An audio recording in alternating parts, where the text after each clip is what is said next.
Hello friends, good morning.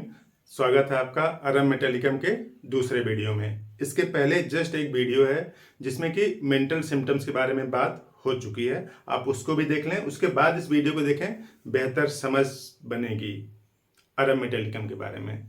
देखिए, अरम metallicum के बारे में इसके पहले वाले वीडियो में थोड़ा सा रिव्यू देखते हैं कि उसमें जो मेंटल स्फेयर है उसकी जो इंटेलेक्चुअल प्रॉपर्टीज है वो डिस्टर्ब है, डिरेंज्ड है। इसलिए पेशेंट अपने बारे में हमेशा नेगेटिव सोचता रहता है और होपलेस है और इतना निराश हो चुका है अपने से और अपने घिरे हुए लोगों से कि सुसाइड करना चाहता है।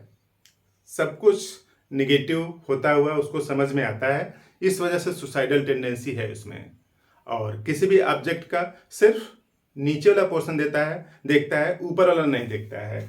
यानी जैसे यहाँ पे कोई भी ऑब्जेक्ट इस तरह से है तो नीचे वाला दिखेगा, ऊपर वाला नहीं दिखेगा। तो यूँ समझिए कि ऊपर वाला जो है लाइट वाला पोर्शन है, नीचे वाला कैसा है, डार्क।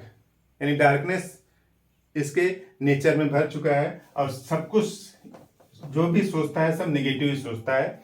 और नेगेटिविटी इतनी ज़्यादा है कि रात को इसको सिम्टम्स बढ़ जाते हैं। जब अंधेरा हो जाता है तो रात में सिम्टम्स बढ़ जाते हैं, खासतौर से हड्डियों का दर्द, सर का दर्द या नाक की हड्डी का दर्द। तो इस तरह से कोई भी दर्द अगर रात में बढ़ता है तो यूँ समझिए कि उसके लिए मेडिसिन सिफिलिटिक अफेक्शन की होगी, यानी जहाँ पे डिस्ट्रक्शन ज़्यादा है।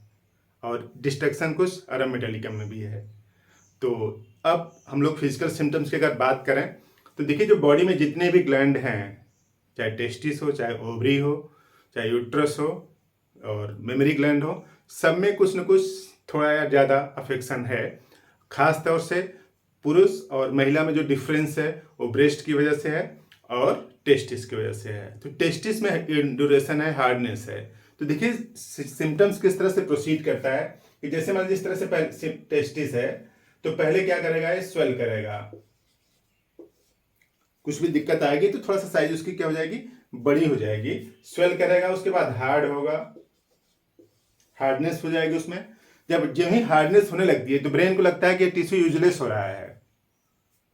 जब बड़ा था तो उसको ठीक करने की कोशिश किया, उसके बाद जब हार्ड हो जाता है तो उसको लगता है कि टिश्यू शरीर के लिए यूजलेस हो गया है। और जब ही यूजलेस हो गया है तो ब्रेन कुछ ऐसा केमिकल बनाता है बॉडी में कि ये छोटा हो जाए, और छोटा हो जाए तो उसको क्या बोलते हैं, एट्रोफी। यानी पहले सूजन आएगी, उसके बाद हार्डनेस आएगी, और हार्डनेस के स्टेज से आगे प्रोसीड करेगा तो क्या हो जाएगा, एट्रोफी हो जाएगा। तो यहाँ पे कुछ ऐसा ही है टेस्टिस के बारे में। तो देखिए, pain and swelling of testis, पहले दर्द होगा फिर स्वेलिंग, दोनों साथ साथ हो सकते हैं। उसके बाद क्रॉनिक इंडोरेशन, यानी हार्ड हो जाएगा, थोड़ा सा कठोरपन आ जाएगा। And finally atrophy of testis, testis atrophy हो जाए, छोटा हो जाए। तो यूं समझिए कि सीक्वेंस से प्रोसीड कर रहा है। पहले कुछ बड़ा हुआ, उसके बाद ठीक नहीं हो पाया तो कठोरपन आएगा, उसके बाद वो सिकुड़ करके छोटा होने लगेगा, तो एट्रोफी होने लगेगा। और वही memory gland and ovaries undergo state of hardness.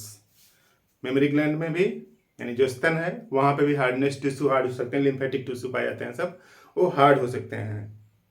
और ओवरी में भी तो स्वेलिंग, पेन होगा, इंडोरेशन तो होगा ही, पेन, इंडोरेशन, उसके बाद हार्डनेस, और उसके बाद में स्टेज आएगी कैसे, एट्रोफी होने लगेगा।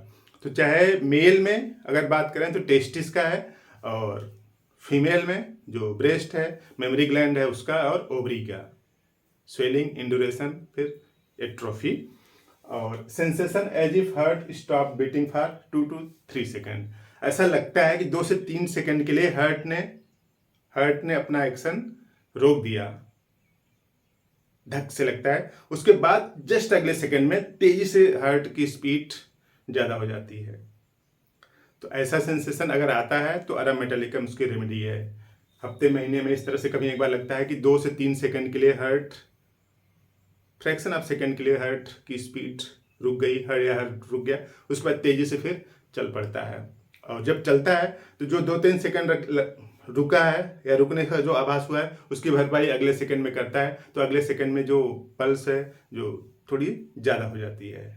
तो हार्ट का एक्शन कैसा है, इरेगुलर है, इरेगुलर हार्ट एक्शन। तो 2 to 3 second immediately followed by rapid action. उसके जस्ट बाद रैपिड एक्शन होगा, हार्ट में तेजी से धड़कना शुरू कर देगा और blood vessels pulsate all over the body, यानी पूरी बॉडी में जो ब्लड वेसल्स हैं लगता है कि उन्हें पल्सेशन पता चलता है, पल्सेशन पता चलता है, धड़कती हुई पता चलती हैं। यहाँ कैरोटिड आर्टरी पाई जाती है, यहाँ पे आसानी से पता चलता है। यहाँ पे हाथ रखते हैं तो लगता है कि ऊपर नीचे कर रहा है। बेसिकली फीवर में यहाँ पे कैरोटिड आर्टरी है, फीवर में पल्सेशन तेज हो जाता है, लेकिन यहाँ पे फीवर कुछ नहीं है, लेकिन पूरी बॉडी में पल्सेशन है उसका, लगता है कि आर्टरी में धड़कन वहाँ पे हो रही है। और पल्स रैपिड है, इरेगुलर है due to fatty degeneration, heart का फैटी डिजेनरेशन है, उस फैटी डिजेनरेशन की वजह से जो पल्स है वो रैपिड है यहाँ पे और इरेगुलर है। वही उसी इरेगुलरिटी का रिस्पांस ये है कि यहाँ पे 2 से 3 सेकंड के लिए सिम्टम्स ऐसा प्रतीत होता है कि हार्ट रुक गया है, फिर अगले टाइम में उसका एक्शन फास्ट हो जाता है। तो इस तरह से फिजिकल सिम्टम्स हैं। फिजिकल सिम्टम्स बॉडी में जो दिखते हैं, मेंटल सिम्टम्स तो सिर्फ उसको पेशेंट बता सकता है, उसको दूसरा कोई देख नहीं सकता है। लेकिन यहाँ पे जितने भी सिम्टम्स लिखे हैं, चाहे मेमोरी ग्लैंड का इंडोरेशन स्वेलिंग हो या फिर टेस्टिस का हो या फिर हार्ट का जो एक्शन पता चल रहा है, ये सब दूसरे लोग भी परसीव कर सकते हैं। जैसे रैपिड एक्शन हो रहा है, आर्टरी तेज धड़क रही है, तो दूसरे लोग भी पता कर सकते हैं। तो ये फिजिकल सिम्टम्स हैं। तो अगर फिजिकल सिम्टम्स का ट्रीटमेंट देना है तो लोअर पोटेंसी यूज करेंगे, और मेंटल सिम्टम्स का तब हायर पोटेंसी। इसके पहले वीडियो में 1M पावर की लिखा गया है, तो कोई फोन करके ये नहीं पूछने लगना कि वहाँ पर 1M लिखा है, यहाँ पे 30 क्यों लिखा है। जब भी फिजिकल सिम्टम्स का क्योर हो, ट्रीटमेंट करना हो, तब लोअर पोटेंसी, और मेंटल सिम्टम्स का ट्रीटमेंट करना हो, मेंटल सिम्टम्स मिल रहे हो, तब लोअर पोटेंसी यूज करें, सॉरी हायर पोटेंसी यूज करें। Mental symptoms higher potency, physical symptoms lower potency. तो यहाँ पे इस तरह से आप इसको यूज करें। अरम मेटालिकम 30 पावर के लिए 4 बूंद सुबह डेली यूज करें, 4 बूंद सुबह डेली। और इसके पहले वाले जो वीडियो में लिखा है 1M पावर की लिखा है, तो उसकी पावर ज़्यादा है तो उसको जल्दी जल्दी रिपीट नहीं करना है, हफ्ते में 1 बार लेना है। तो इस तरह से फिजिकल सिम्टम्स और मेंटल सिम्टम्स की अलग अलग पोटेंसी होगी और मेडिसिन एक ही होगी। तो मेडिसिन मिले आपकी बीमारी के सिम्टम से, तब इसको यूज़ करें, बेहतर रिस्पांस आएगा। अगर लक्षण नहीं मिलते तो यूज ना करें, यूजलेस होगा, पैसा बर्बाद जाएगा, कुछ भी फायदा नहीं होने वाला है। तो इस तरह से काम की बात आपने देखा, समझा, तो इस वीडियो को लाइक करें, चैनल अपना सब्सक्राइब करें, फ्रेंड्स को भी शेयर कर दें, किसी न किसी का भला होगा। आपने पूरा वीडियो देखा, थैंक यू।